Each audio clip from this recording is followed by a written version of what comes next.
చేరి వచ్చిన మీకందరికీ ప్రభు అయిన యేసుక్రీస్తు నామమున ప్రేమ వందనాలు. జనవరి నెల 5వ తేదీ 2025 సంవత్సరం మొదటి ప్రభుదినం. దేవుడు మన ఎడల తన మహా కృపను చూపి సజీవులుగా ఉంచి ఈ మొదటి ప్రభుదినాన్ని మనకు దయచేసి ఉన్నాడు. మరి ఈరోజు సువార్త కుటుంబం వారు పెద్ద కుమారుడు వినోద్ మహానంది దగ్గర రంగా యూనివర్సిటీలో లెక్చరర్గా జాబ్ చేస్తున్నాడు. మొదటి జీతం వచ్చిన సందర్భంగా సంఘానికి భోజనాలు ఏర్పాటు చేస్తున్నారు. వినోద్ కొరకు ప్రార్థన చేయండి.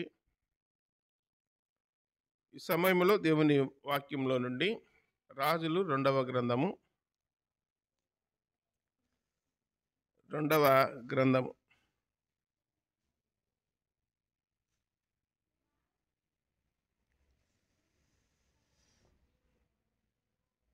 8వ అధ్యాయము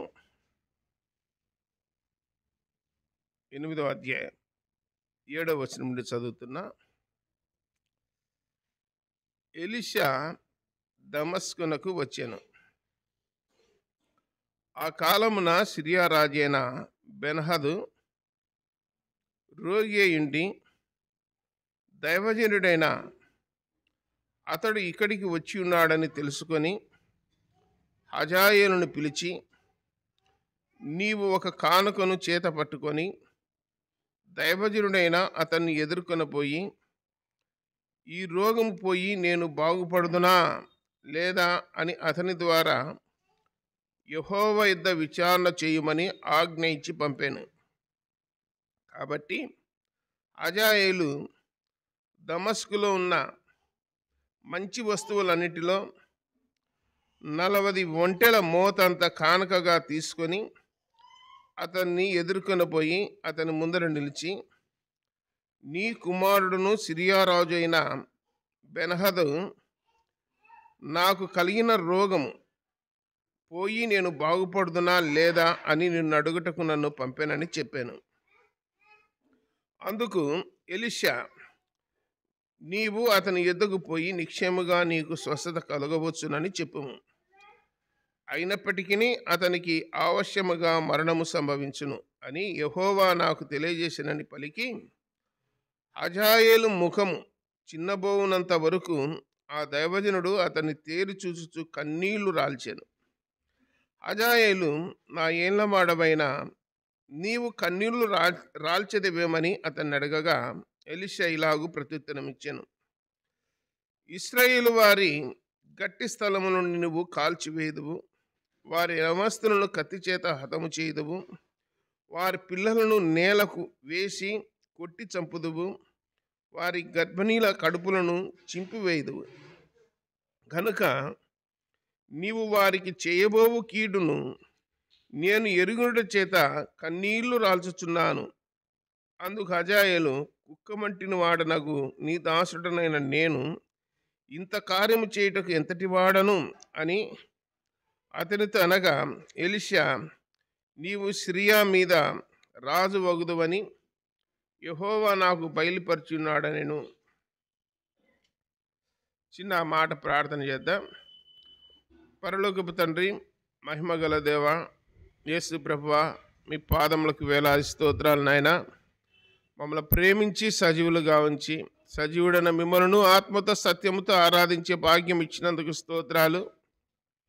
చదువుకున్న వాక్య భాగాన్ని దీవించి ఆశీర్వదించి మాకు పంచిపెట్టండి. మాకందరికీ వినే చెవి గ్రహించే మనసు దయచేయండి. మా మనస్సు మీ వాక్యం మీద ఉండునట్లు కృపచూపమని ప్రార్థన చేస్తున్నాం. మా గమనము వాక్యం వైపు ఉండునట్లు దయచూపండి.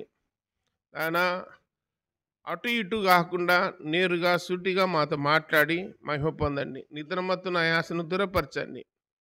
వాక్యం మీద శ్రద్ధ కలిగి మనసు పెట్టుకొని వినడానికి కృప చూపండి.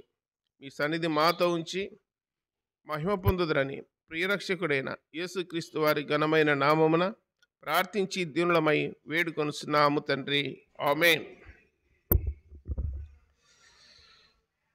చదువుకున్న వాక్య భాగాన్ని మనం పరిశీలన చేసినప్పుడు ఒక మాట ఏంటంటే 11వ వచనం, హజాయేలు ముఖము చిన్నబోవంత వరకు ఆ దైవజనుడు అతన్ని తేరిచూచుచు కన్నీళ్లు రాల్చెను. హజాయేలు, నా ఏళ్ల వాడమైన నీవు కన్నీళ్లు రాల్చెదవేమని అతన్ని అడగగా ఎలీషా ఇలాగు ప్రత్యుత్తరం ఇచ్చెను అని రాయబడింది. ఇక్కడ సిరియా దేశము రాజు పేరు బెన్హదదు. ఆయన సైన్యాధిపతి హజాయేలు. బెన్హదదు రోగి అయి ఉన్నాడు. నేను బాగుపడుతున్నా లేదా అని చెప్పి దమస్కుకు, అంటే సిరియా రాజధాని దమస్కు, ఆ దమస్కులో దైవజనుడు ఎలీషా ఉన్నాడు. దైవజనుడి దగ్గరికి పోయి నేను బాగుపడతానా లేదో కనుక్కొని రాపో, విచారణ చేయిపో అని చెప్పి సిరియా రాజు బెన్హదదు హజాయేలును పంపినాడు దైవజనుడి దగ్గరికి. ఆ హజాయేలు దైవజనుడి దగ్గరికి వచ్చి, అయ్యా, నీ కుమారుడు మా ఏలిన వాడైనటువంటి మా రాజు రోగి ఉన్నాడు, అతడు బాగుపడతాడా లేదా అని చెప్పి నీ యొద్ద విచారణ చేయడానికి నన్ను పంపినాడని చెప్పి హజాయేలు ఎలీషాతో చెప్పినాడు. వచ్చేటప్పుడు దైవజనుడి దగ్గరికి వచ్చేటప్పుడు 40 ఒంటెల మోత కానుక తీసుకొని వచ్చినాడంట. 40 ఒంటెలు మోసుకొని వచ్చేంత కానుక. ఎవరికంటే దైవజనునికి. అలాగే సమూయేలు మొదటి గ్రంథం 9వ అధ్యాయంలో సౌలు యొక్క పనివాడు గాడిదలు పోయింటే వెతుక్కుంటా ఉన్నారు. దాదాపు వారం 10 రోజులైంది. ఇంక వాళ్ళు తెచ్చుకున్నటువంటి ఆహార వస్తువులు అన్నీ అయిపోయినాయి. చివరిలో ఇక్కడ సమీపంలో దైవజనుడు సమూయేలు ఉన్నాడు. సమూయేలు దగ్గర పోయి కనుక్కుందాంపా, విచారణ చేద్దాం, మన గాడిదలు దొరుకుతాయో లేదో అని చెప్పి పనివాడు సౌలుకు సలహా చెప్పినప్పుడు సౌలు దైవజనుడి దగ్గరికి పోవాలంటే మన దగ్గర ఏదన్నా ఉండాలి కదా. ఏముండాలా? దైవజనుని దగ్గరికి ఒక వ్యక్తి పోయి విచారణ చేయాలంటే ఏముండాలా? కానుకొండాలా అని అన్నాడు సౌలు. అప్పుడు పనివాడు అన్నాడు, నా దగ్గర ఒక అరతులం ఉంగరం ఉంది, అరతులం వెండి ఉంగరం ఉంది, అది తీసుకుపోయి ఇద్దాంపా అని చెప్తే సరేపా అని చెప్పి ఇద్దరు అనుకొని సౌలు పనివాడు దైవజనుని దగ్గరికి పోయినారని చెప్పి గ్రంథంలో రాయబడింది. మందిరానికి వచ్చేటప్పుడు ఎట్లా రావాలా?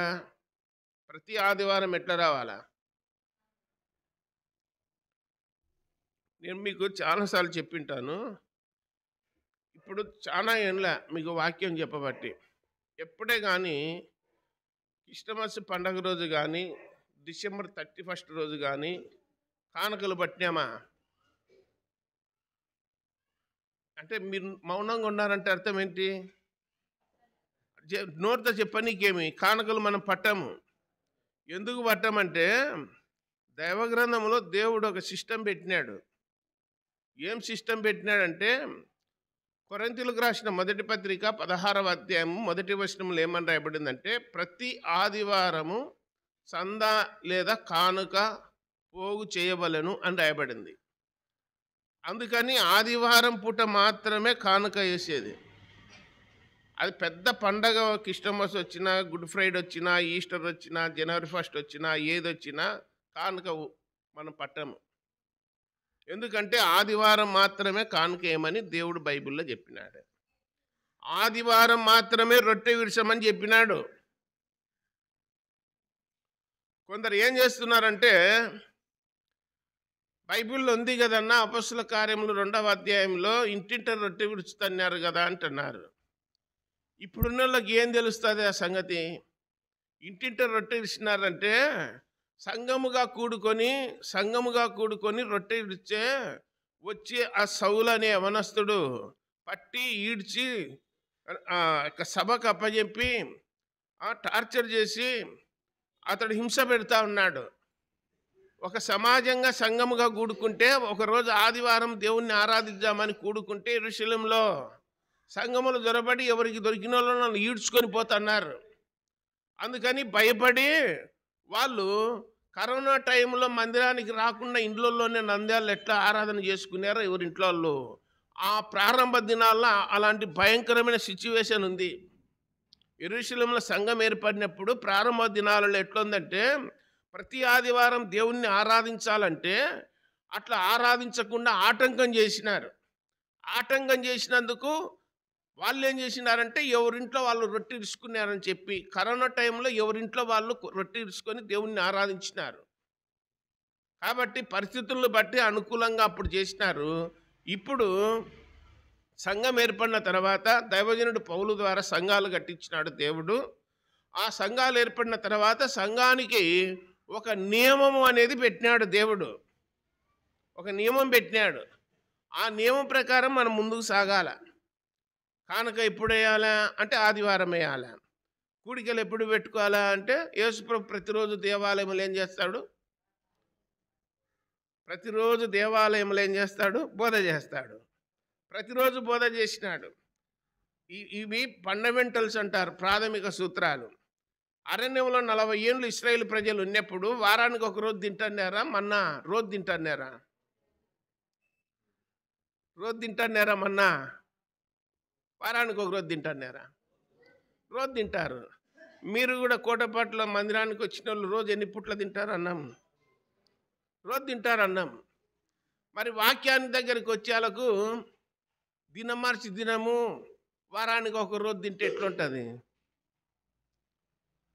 వాక్యము ప్రతిరోజు వినాలని చెప్పి దేవుడు చెప్పేది. బైబిల్లో 365 రోజులు దేవునికి భయపడమని రాయబడింది. భయపడండి భయపడండి అని. భయపడవద్దు భయపడవద్దు, నేను మీకు తోడుగా ఉన్నాను అని చెప్పి ప్రతిరోజు దేవుడు ఆయన నమ్ముకున్న పిల్లలకు చెప్తున్నాడు దేవుడు. కాబట్టి దైవగ్రంథాన్ని పరిశీలన చేస్తే మనం చదువుకున్న వాక్య భాగములో సిరియా రాజు పేరు ఏం పేరు? బెన్హదు. ఆయన సైన్యాధిపతి పేరు అజాయిలు. బెన్హదు రోగి ఉన్నాడు, నేను బాగుపడుతున్నా లేదా అని చెప్పి విచారణ చేయనికి పోయినాడు దైవజనుడి దగ్గర. దైవజనుడు ఎవరిని అడుగుతాడు? దేవుణ్ణి అడుగుతాడు.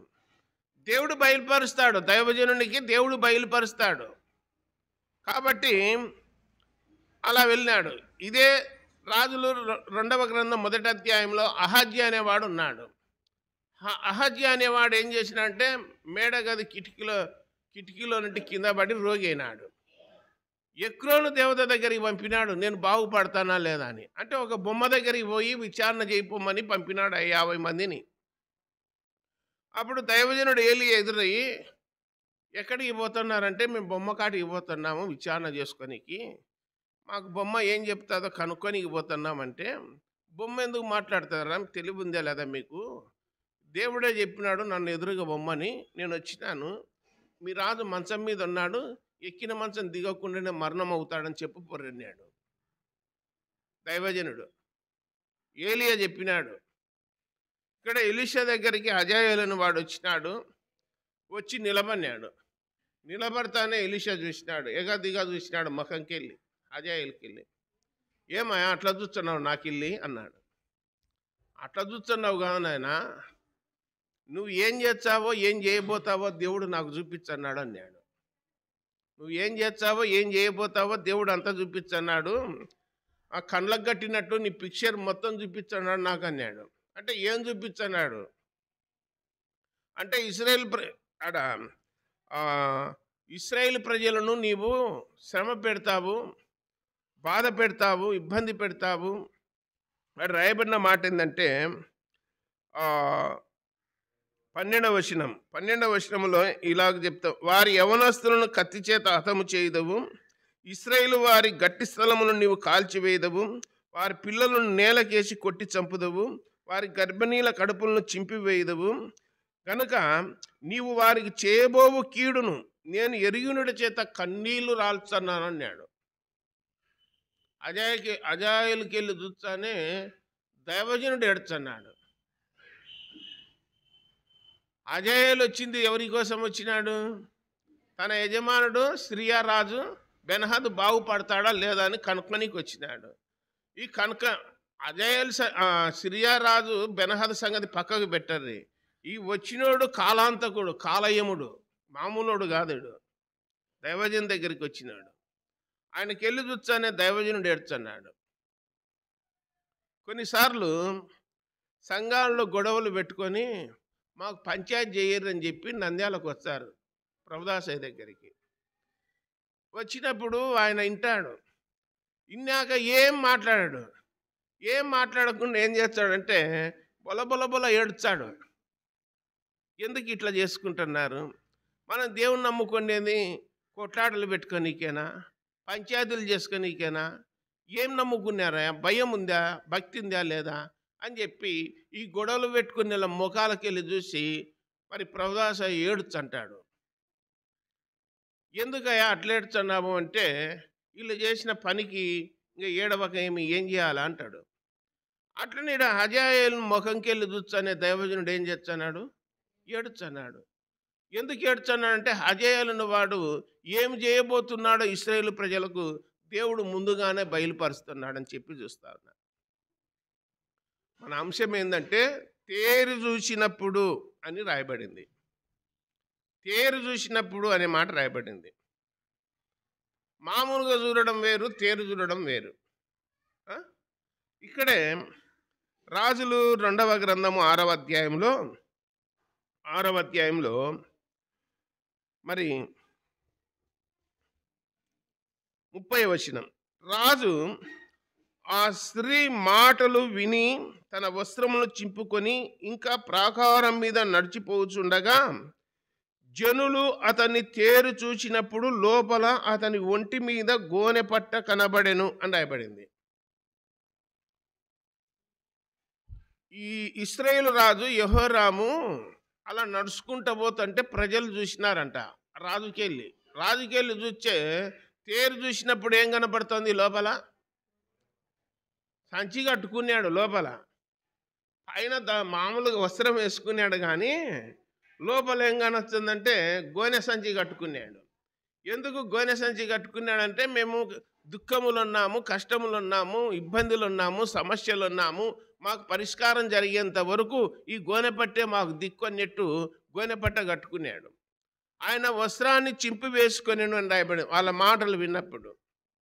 అంటే షోమ్రోనులో 30 రోజుల వరకు క్షామము, కరువు ఉంది. ఆ కరువులో ఏమి దిక్కుదేలని స్థితిలో, ఏమి తోచని స్థితిలో ప్రజలు ఉన్నారు. ఆ ప్రజలు మాట్లాడుకున్న మాటలు విని ఆయన తన వస్త్రాన్ని చింపుకున్నట్లు రాయబడింది. కాబట్టి తేరు చూసినప్పుడు లోపల ఏం కనపడుతుంది? గోనె పట్ట కనపడతా ఉంది. గోనె పట్ట ఎప్పుడు కట్టుకుంటారు? గోనె పట్ట ప్రమాదం వచ్చినప్పుడు, అపాయం వచ్చినప్పుడు, ప్రమాదం వచ్చినప్పుడు, మరణము సంభవించబోతున్నప్పుడు, అపాయం వచ్చినప్పుడు గోనె పట్ట కట్టుకుంటారు. 108 అంబులెన్స్ ఎప్పుడు పిలుస్తారు? అనారోగ్యంగా ఉన్న కోసం పిలుచారా, బాగున్న కోసం చేస్తారా 108? డేంజర్ జోన్లో ఉన్నప్పుడు అది పిలుస్తారు. యాక్సిడెంట్ అయినప్పుడు, ఏదన్నా జరిగినప్పుడు, పరిస్థితి బాగలేనప్పుడు, సీరియస్గా ఉన్నప్పుడు దానికి ఫోన్ చేస్తారు 108. వాళ్ళు వచ్చి తీసుకుపోతారు. అట్లనే రాజు పాలన చేసేటప్పుడు అలాంటి పరిస్థితులు ఎదురైనప్పుడు దేవుడు ఏమైనా కనికరం చూపుతాడేమో, దయ చూపుతాడేమో అని చెప్పి తగ్గించుకొని గోనె పట్ట కట్టుకోవడం అంటారు దాన్ని. గోనె పట్ట పట్టుకొని బూడిద పోసుకొని ఉపవాసం ఉండి రాత్రింబవళ్ళు ఏడ్చుకుంటూ దేవుని పాదాలు పట్టుకున్న వాళ్ళు ఎస్తేరు గ్రంథములు ఉన్నారు 3 రోజులు. నినివే పట్టణములు ఉన్నారు 3 రోజులు. రాజు కింద ఉన్న మంత్రులు, ప్రజలు, పశువులు గడ్డి కానీ, మేత కానీ, నీళ్లు కానీ, ఆహారం కానీ తినకుండా 3 రోజులు ఉపవాసం ఉన్నందుకు 1,20,000 మందిని దేవుడు కనికరించి కాపాడినాడని చెప్పి గ్రంథంలో రాయబడింది. కాబట్టి తేరు చూసినప్పుడు అనే మాట రాయబడింది. మామూలుగా చూడడం వేరు. ఇట్లా కూర్చొని మనం మందిరంలో కూర్చొని వాక్యం వినడం మామూలుగా వింటున్నామని అర్థం. ఇప్పుడు దాన్ని బాగా పూర్తిగా వింటున్నాము, అర్థమయ్యేటట్లు వింటున్నామంటే లోతుగా వింటున్నామని అర్థము. దాని చెప్తాను. సమూయేలు మొదటి గ్రంథం 16వ అధ్యాయంలో సమూయేలు యెష్షయి ఇంటికి పోయినాడు. సమూయేలు ఎవరంటే పేరు ప్రఖ్యాతులు ఉన్నాడు, దేవునితో సంబంధం కలిగిన వాడు, దేవుడు తోడుగా ఉన్నవాడు, ప్రవక్తగా స్థిరపడినవాడు, దీర్ఘదర్శిగా ఉన్నవాడు, దేవునితోనే కనెక్షన్ సంబంధం కలిగిన వాడు సమూయేలు.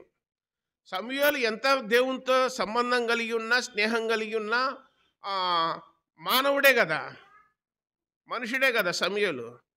యెష్షయి ఇంటికి పోయినప్పుడు మనుషులకి వెళ్ళి చూస్తున్నాడు, మామూలుగా చూస్తున్నాడు. మనుషులకి వెళ్ళి అబ్బా ఈడు బాగున్నాడు, వాడు బాగున్నాడు, ఈడు ఎత్తుకున్నాడు, ఈడు లావున్నాడు, ఈయనేమో దేవుడు ఈయన్ని వాణ్ణి అని వానికి వెళ్ళి చూస్తున్నాడు తప్ప దేవునికి వెళ్ళి చూలే. ఏం ప్రభా ఈయన్ని ఎట్లా చెప్పి ఈయన్ని సెలెక్ట్ చేయాలన్నా ఎట్ట అని దేవుణ్ణి అడగడంలే.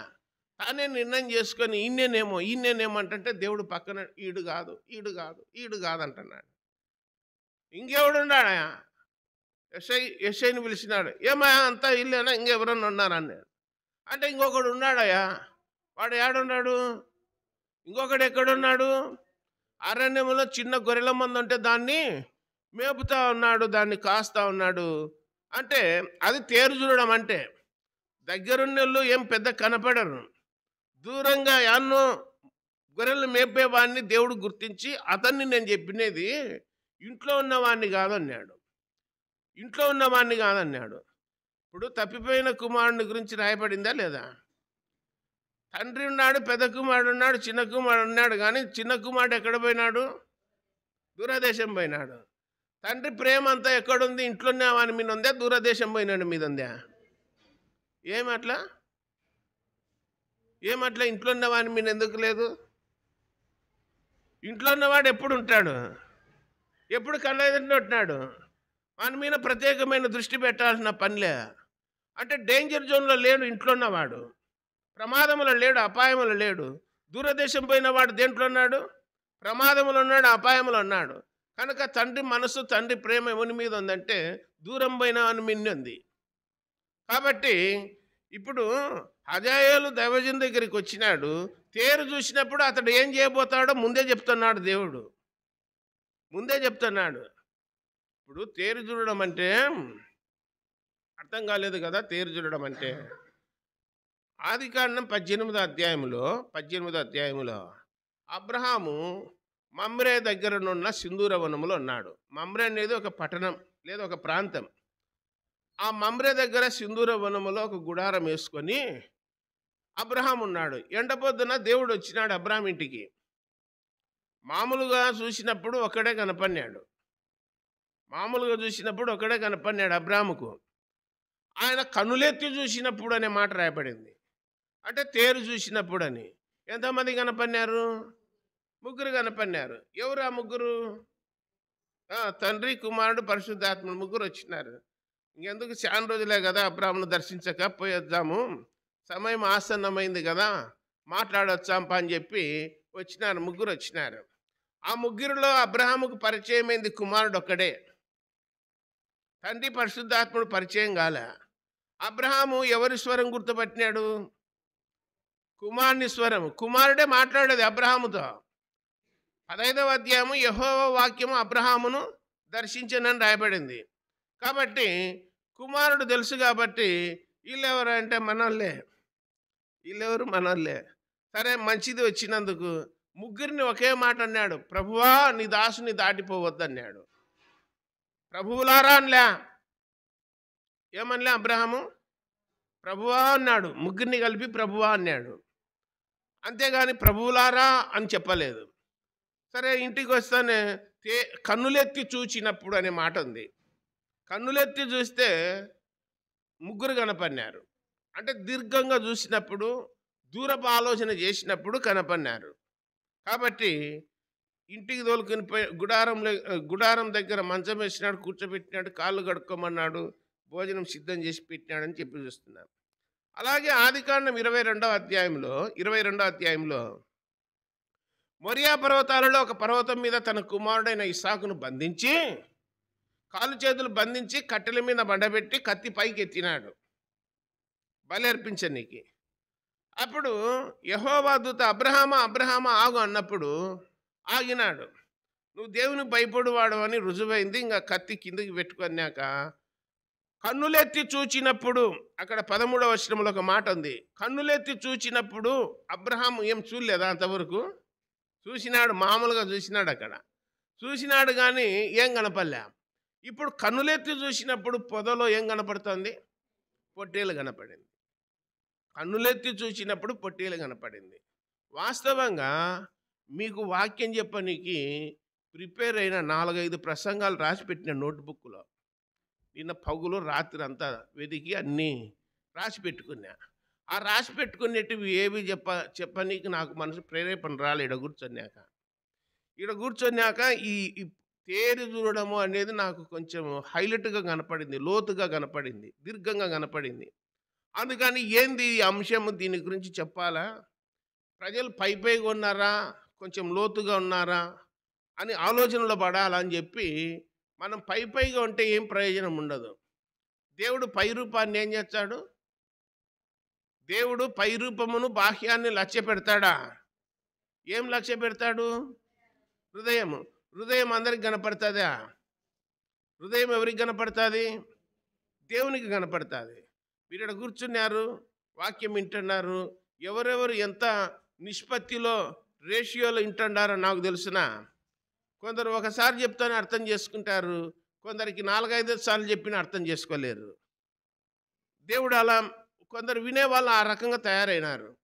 కాబట్టి దేవుడు హృదయాన్ని చూస్తాడు, మనుషుడు పై రూపాన్ని చూస్తున్నాడు. అబ్రహాము కన్నులెత్తి చూసినప్పుడు పొదలో పొట్టేలు కనపడింది. అబ్రహాము కన్నులెత్తి చూసినప్పుడు 3 మనుషులు కనపడినారు.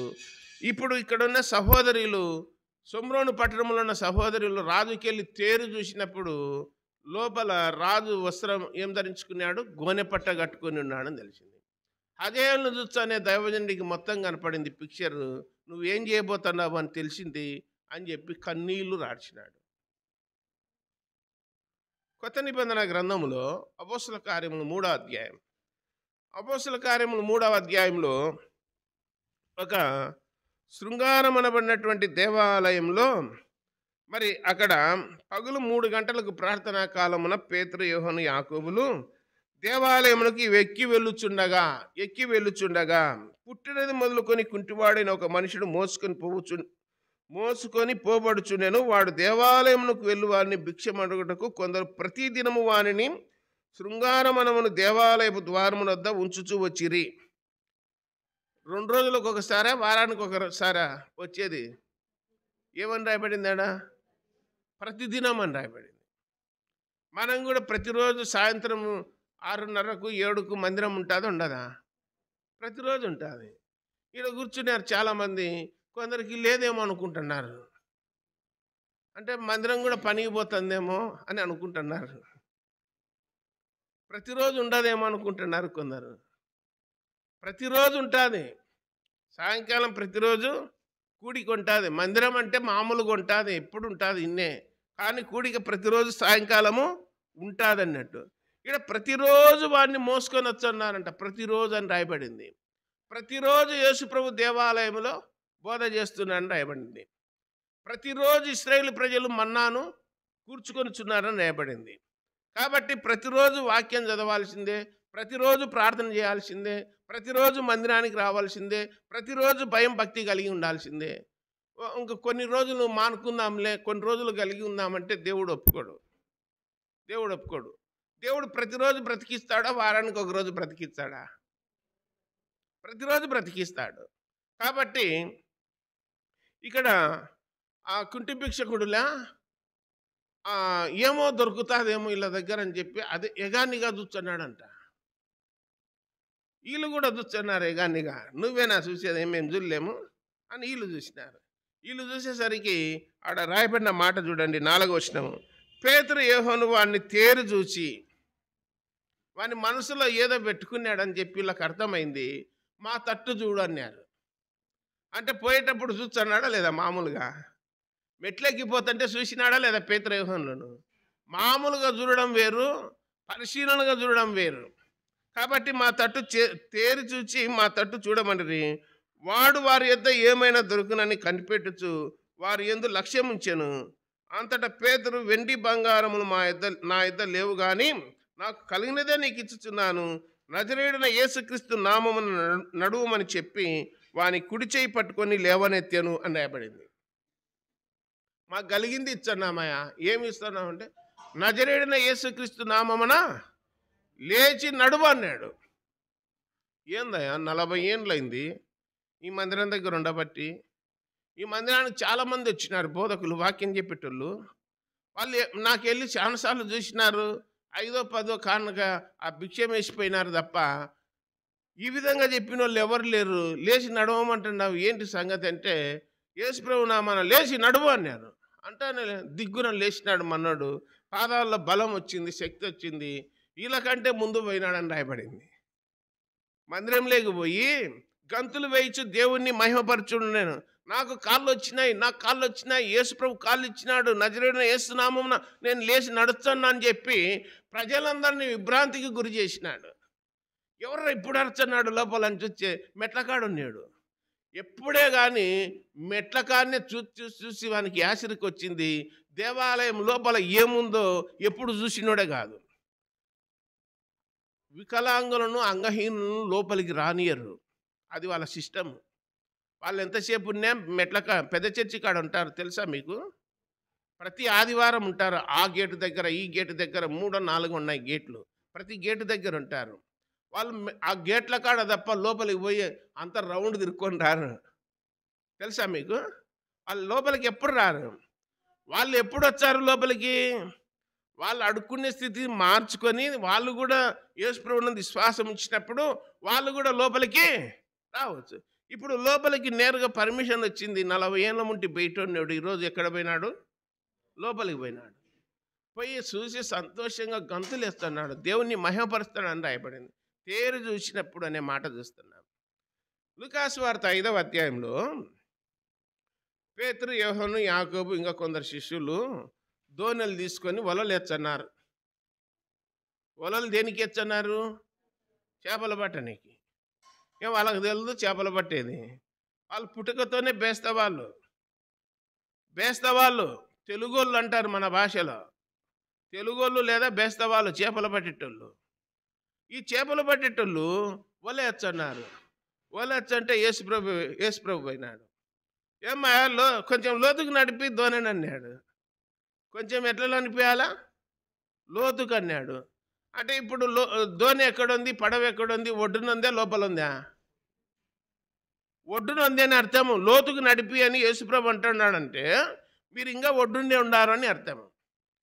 కొందరు ఎట్లున్నారంటే దేవుని నమ్ముకునే వాళ్ళు, వాక్యం వినేటోళ్ళు, క్రైస్తవులు, విశ్వాసులు 10 ఏళ్ళు, 20 ఏళ్ళు, 30 ఏళ్ళు వాక్యం వింటున్నా కానీ ఇంకా మొదటి పేజీలోనే ఉంటారు. 2వ పేజీలోకి పోరు. మొదటి పేజీలోనే ఉంటారు. వారకే ఉంటారు, ఒడ్డున్నే ఉంటారు. వారాన్నే కూర్చుంటారు, ఒడ్డున్నే కూర్చొని ఉంటారు. లోపలికి పోరు. లోపలికి పోతే కదా బైబిల్ ఏం చెప్తుంది? మనం త్రవ్వే కొద్దీ ఏం దొరుకుతాయి? బైబిల్ అనేది సంపదల గని. బైబిల్ అనేది సంపదల గని. సర్వ సంపదలు క్రీస్తునందు గుప్తంలో ఉన్నాయని రాయబడింది. బుద్ధి, జ్ఞాన, సర్వ సంపదలు క్రీస్తునందు గుప్తంలో ఉన్నాయి. 16వ కీర్తనలో ఆయన సన్నిధిలో నిత్య సుఖములు గలవని చెప్పి రాయబడి ఉన్నది.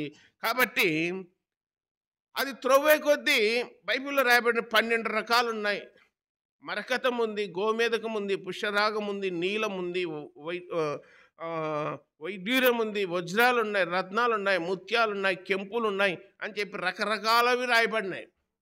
త్రవ్వే కొద్దీ దొరుకుతాయంట.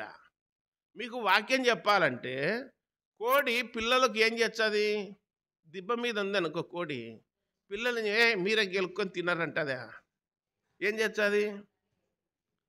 తల్లి కోడి ఏం చేస్తుంది? గెలికి పిల్లలు పిలుచాది. మళ్ళా ప్రమాణం వచ్చే పిలుచాది. పైన కాకి ఒక రద్ద దొరుకుతుంటే పిలిచి రెక్కల కింద పెట్టుకుంటుంది. జాగ్రత్త, లోపలికి రారే అని పిలిచాదా లేదా? కాబట్టి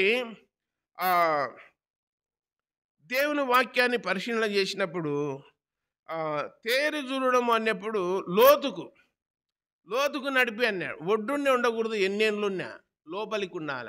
ఇప్పుడు మీకు వాక్యం చెప్పాలంటే ఈ వాక్యాన్ని 1కి 10 సార్లు చదివి అందులో ఉన్న సారాంశాన్ని నేను పిండుకొని నేను ముందు అర్థం చేసుకొని తర్వాత మీకు చెప్పాలి.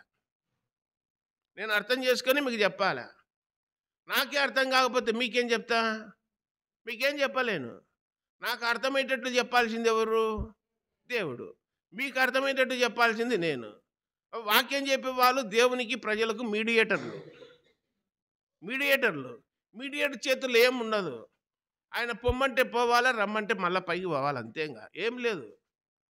పోయి చెప్పుపో అంటే చెప్పాలా, చెప్పడం మానుకంటే ఊరుకొండాలి, అంతే. మా చేతుల్లో ఏమి లేదు.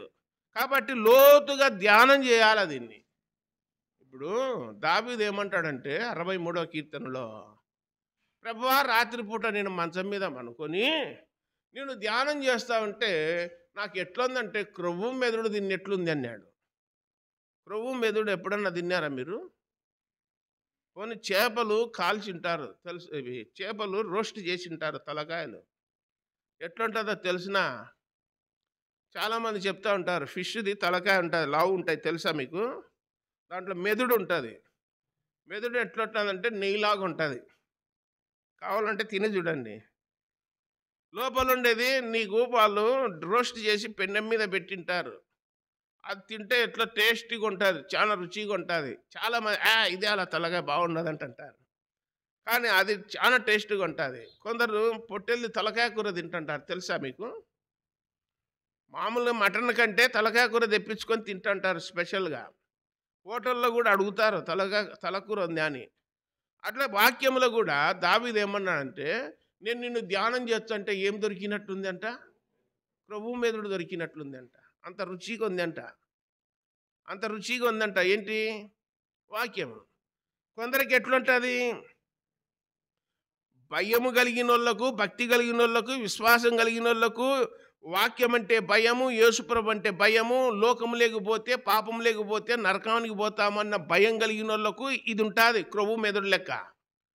మాకేం కాదు లేనా, మేము సీరియల్స్ చూసేటోళ్ళమే, కొట్లాడేటోళ్ళమే, బూతులు మాట్లాడేటోళ్ళమే అనేటోళ్ళకు క్రొవ్వు మెదడు కాదు. ఇది బురదలాగా కనపడుతుంటుంది వాళ్ళకు. అట్లా కనపడదు. ఏ భయము భక్తి లేని వాళ్ళకి అట్లా కనపడదు. అది అసలు వాళ్ళకు కుచ్చుకొని కూడా కుచ్చుకోదు. ఇప్పుడు పందిని చూసినారా మీరు? ఎక్కడుంటుంది అది? బురదలో ఉంటుంది. బురదలో ఇంటి గడ్డకు వచ్చేదా? రాదు. కొందరు మనుషులు కూడా ఎట్లుంటారంటే బురదలోనే ఉంటారు. ఏం పర్వాలేదులేన్నా, బాగుంటుందన్నా బురదలో, ఆదివారం ఒక్కరోజే బాగుంటాంలేన్నా, మిగతా దినాలు ఎట్లన్నా ఏం కాదు, మళ్ళీ సరి చేసుకుంటాంలేన్నా అన్నట్టుంటారు. లోతుకు నడిపి అన్నాడు. ధోనిను లోతుకు నడిపించి ఏం దొరుకుతాయి? లోతుకు నడిపించే గొప్ప గొప్పవి పడతాయి, ఒడ్డునేముంటాయి, సన్నవి ఉంటాయి. పిల్లలు మేము చిన్నగా ఉన్నప్పుడు కూడా మన ఇంటి ముందర ఇప్పుడు కూడా ఉంది కదా డొంగు కాలువ, అది ఒక్కొక్కసారి ఎండిపోతుంది. ఇప్పుడు లేవులేండి. ఇంతకుముందు చేపలు ఈ ఇండ్ల ముందునే పడేటివి, కాలువలలో చేపలు పడేటివి. టవాల్ తీసుకొని ఆడు పోలీస్ పని చేసేటోడు, నేను ఇంకొకడు టవాల్ తీసుకొని డొంగులో ఇట్లా పట్టుకుంటుంటే దేనిలను, చేపలను, సన్నవి అన్నీ ఎగురుతుంటాయి అన్నమాట. అవి తీసుకొని ఏం చేయాలా? ఏం చేయనీకి పనికిరావు అవి. అదే నామట్ల కాలం ఉంది కదా, సిల్లుసు ముగిచ్చినారనుకో, ఎగురుతుంటాయి ఇంతింతలావు చేపలు, వాలుగలు, జల్లలు, బృదమట్టలు, రకరకాల ఉంటాయి. అది ముగింపు చేస్తాను. ఇప్పుడు మందులు ఎక్కువ కొడుతున్నారు కాబట్టి ఏమైనాయి, చనిపోతున్నాయి. ఇప్పుడు లేవు. అట్లా లోతుకు నడిపిస్తే కావాల్సినన్ని దొరుకుతాయన్నమాట. అప్పుడు యేసుప్రభు చెప్పినాడు, లోతుకు నడిపిద్దామని. నడిపించాను స్వామి, నువ్వు చెప్పినట్టు వింటాను అని లోతుకు పోయినాక మళ్ళీ ఇంకొక మాట అన్నాడు. ఎక్కడ ఏమన్నాడు? కుడి తట్ట ఏమన్నాడు? దోనెకు కుడి తట్ట ఏమన్నాడు? ప్రభువా రాత్రుల్లో వేసినాము, మాకేం కాలేదు, అయినా నీ మాట చొప్పున వేస్తా అని పేతురు వేసినాడు. వేస్తాను ఏమన్నాయి? విస్తారంగా పన్నాయి. మీరు గుర్తుపెట్టుకోండి, యేసుప్రభు మాట వింటే విస్తారంగా, యేసుప్రభు మాట అంటే ఎట్లా పడతాయి? విస్తారంగా. యేసుప్రభు మాట విన్నాడు చిన్న పిల్లోడు 3 రోజులు వాక్యం ఇంటికి పోయినాడు. వాళ్ళమ్మ చిన్నప్పుడు చెప్తాంటారు మాకు కూడా, వాళ్ళమ్మ సర్ది కట్టి పంపిందంట. రే యేసుప్రభు మీటింగ్లు ఉన్నాయి పోరా నాయన అని. మనోడు పిల్లోనికి ఆకలి కాలే, దప్పిక కాలే. ఎన్ని రోజులు? 3 రోజులు. అందరికీ లేండి, పిల్లోనికి ఒక్కనికే కాదు. మర్చిపోయినాడు, సర్ది తెచ్చుకుని తినడమే మర్చిపోయినాడు. అప్పుడు ఎవరి దగ్గరనైనా రొట్టెలు ఉన్నాయా అన్నాడు ఆంధ్రేయ. నా దగ్గర ఉన్నాయని లేచి నిలబడినాడు పిల్లోడు. నిలబడతానే అట్లా పట్టుకరా, ఇట్లా తీసుకురా యేసుప్రభు నా దగ్గరికి తేరన్నాడు. యేసుప్రభు దగ్గరికి తీసుకుపోయి 5 రొట్టెలు 2 చేపలు ఇస్తానే యేసుప్రభు ప్రార్థన చేసి స్తోత్రాలు చెల్లించి విరిచి ఇచ్చినాడు. పెట్టుపోరి పంచుపోరని. 5 రొట్టెలు 2 చేపలు ఉన్నాయా దాంట్లో. ఏం చేసినాడు యేసుప్రభు? విస్తారమైన జనసమూహం 5,000 మంది స్త్రీలు పిల్లలు కాక తిన్నారని రాయబడింది. మిగిలిన ముక్కలు ఎన్ని గంపలకి తిన్నారు? 12 గంపలకు. లోతుకు నడిపిస్తే ఆయన మాట వింటే, ఆయన మాట ప్రకారం చేస్తే ఇట్లా ఉంటుంది. ఆయన మాట ప్రకారం చేస్తే అట్లా ఉంటుంది. ఆయన మాట ప్రకారం చేస్తే విస్తారమైన సంపద, విస్తారమైన ఐశ్వర్యము, విస్తారమైన జ్ఞానము, విస్తారమైన భయము భక్తి విస్తారంగా విస్తరింపజేస్తాడు, విస్తారంగా ఇస్తాడని చెప్పి రాయబడింది. ఆయన ధనవంతుడైండి మీ నిమిత్తము దరిద్రుడు ఆయన. మీరు ధనవంతులు కావాలనని. ఆయన కాదు, ఆయన ఆల్రెడీ ధనవంతుడే. మనం కూడా ఏం కావాలంట? ధనవంతులము కావాలని. వినోదు అక్కడ ఉత్తరప్రదేశ్కి వెళ్ళి చదువుతా ఉన్నాడు. వీడేమో ఖర్చు అవుతుంది అంటాడు, వాడేమో చదవాలంటాడు. వీడు ఖర్చు అవుతుంది అంటాడు, వాడేమో చదవాలంటాడు. కొన్నిసార్లు ఆ పరిస్థితులను బట్టి ఫోన్ చేస్తూ ఉంటాడు. నేనేమంటే, ఏదో ఒక రోజు దేవుడు దయదలిచాడు. దేవుని నమ్ముకున్నాడు ఎప్పుడే కానీ భంగము కాలేదు. దేవుడు ఏదో ఒక రోజు దయదలిచాడు, ఖచ్చితంగా ఏదో ఒకటి కొడతాడు, ఏదో ఒకటి వచ్చాదిలే అన్న ఆలోచన తలంపు. దేవుని మీద ఆధారపడినప్పుడు దేవుడు ఏం చేస్తాడంటే తన పిల్లలకు ఎప్పుడు అన్యాయము చేయడు. నీతిమంతుల పిల్లలు బిచ్చమెత్తట నేను చూచి ఉండలేదని చెప్పి కీర్తన గ్రంథంలో రాయబడింది. దేవుడు దయదలిచినాడు. ఏదన్నా కానీ మంచి ఉద్యోగం వచ్చింది, ఏదైనా ఇప్పుడు ఒక ఉద్యోగం వచ్చిందంటే కుటుంబానికి కొంచెం ఆసరా కాదా? ఎప్పుడు లోపలికే పోతుంటే ఇంకా పైకి వచ్చేది ఎప్పుడు? పైకి రావాలంటే పిల్లలు యోగ్యులు కావాలి. పిల్లలు యోగ్యులైతే తల్లిదండ్రులకు కూడా సంతోషమే. నేను కూడా ఆలోచన చేసినాను. మెర్సీ చదువుతుంది కదా, మా మెర్సీ బీటెక్ అయిపోతానే ఆయన క్యాంపస్ సెలక్షన్లో ఏదన్నా జాబ్ రావాలా అనుకున్నా మనసులో. అన్నట్లే వచ్చింది. ఇప్పుడు 3 ఏళ్ళైంది చేయబట్టి. స్టీఫెన్ అని ఉండేట మనకు, ఆయన సంఘ పెద్దకు కూడా ఉన్నాడు. 2013లో మందిరం ఓపెనింగ్లో ఆయన సంఘ పెద్దగా ఉన్నాడు.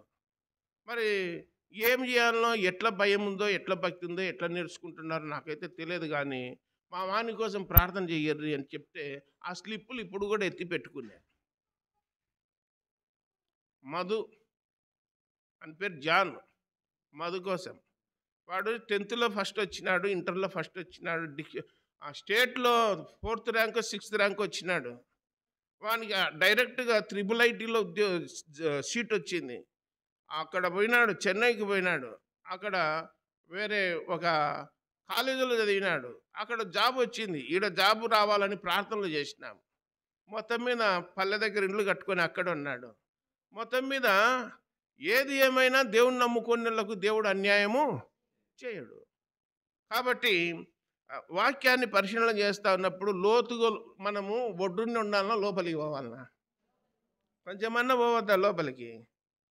ఎన్నేళ్ళు ఉంటాము ఒడ్డున? 40 ఏళ్ళు ఉన్నాడు. 40 ఏళ్ళు కుంటి భిక్షకుడు ఇక్కడ ఉన్నాడు. 38 ఏళ్ళు ఇంకొకడు ఉన్నాడు. ఎక్కడ? బెతెస్తా కోనేటి దగ్గర ఎవరున్నారు? 38 ఏళ్ళ ముట్టున్నాడంట. నాయన నాకు చెడ్డ పేరు వచ్చాదిరా నాయన, నువ్వు ఇన్నేళ్ళు ఉంటే రా ఇంకా మంచం ఎత్తుకొని ఇంటికి పో అన్నాడు. నీ పరుపు ఎత్తుకొని ఇంటికి పో అన్నాడు.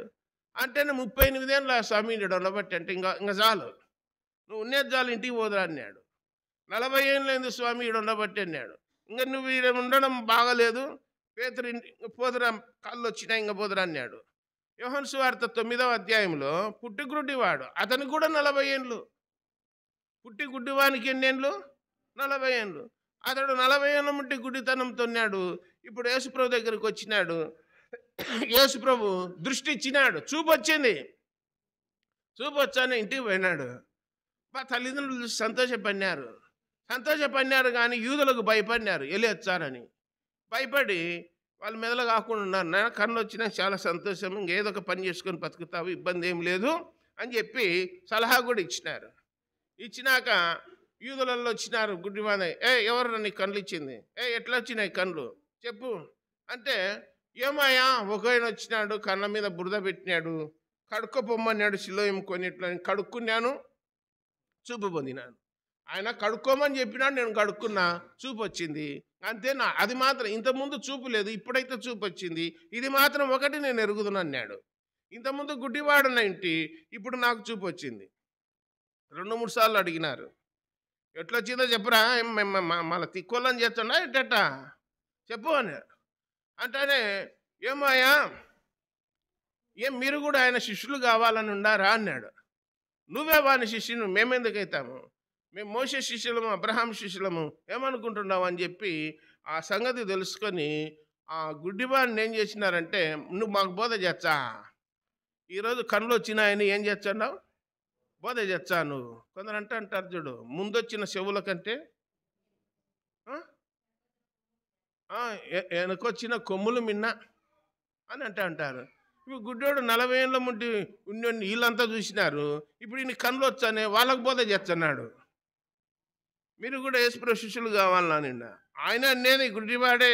9వ అధ్యాయం 36వ వచనంలో 35లో దేవుడు పాపుల మొర ఆలకింపడు అని చెప్పి తెలియజేస్తే వాళ్ళు అన్నారు, నిన్ను ఎలేచ్చండాంపు అన్నారు. నువ్వేంది వెళ్ళేసేది, నాకు చూపు వచ్చింది, ఎక్కడైనా బతుకుతా, మీరేంది వెలివేయాలా అని చెప్పి వెలివేసినారన్న సంగతి యేసుప్రభు తెలుసుకొని ఆ గుడ్డివాన్ దగ్గరికి వచ్చినాడు. చూపు వచ్చిన గుడ్డివాన్ దగ్గరికి వచ్చి ఎదురుగా నిలబడి, నువ్వు దేవుని కుమారుని విశ్వాసం చూస్తున్నావా అని అడిగినాడు యేసుప్రభు. అప్పుడు చూపు వచ్చినాడు అంటే, ఎవరు నాయన ఆయన, నేను విశ్వాసం ఉంచడానికి ఎవరు ఆయన అన్నాడు. అంటే నీ ఎదురుగా నిలబడిన నేనే అన్నాడు. యేసుప్రభు గుడ్డివాంతో ఆ మాట అన్నాడు చూపు వచ్చినాక, నీకు ఎదురుగా నిలబడిన నేనే అంటే, ప్రభువా నేను విశ్వాసం ఉంచుతున్నాను నాయన అన్నాడు. నాకు చూపించినావు కదా, నేను విశ్వాసం ఉంచుతున్నాను. తర్వాత పోయి చెప్పినాడు, నాకు చూపించింది యేసుప్రభు అని చెప్పినాడు. నిన్ను బ్రతికిచ్చే దేవుని గురించి నువ్వు చెప్పుకోనికి నీకు నామోసిగొందా?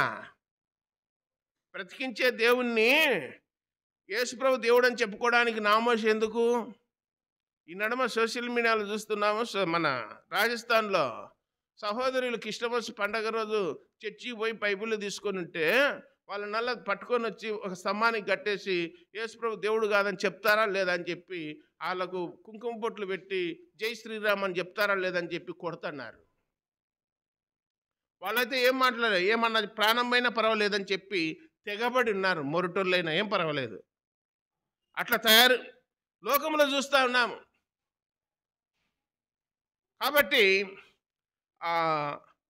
ఏ సందర్భంలో చూసినా కానీ ఆలోచన చేసినప్పుడు తేరు చూసినప్పుడు అనే మాట మనం గమనిస్తూ ఉన్నాం.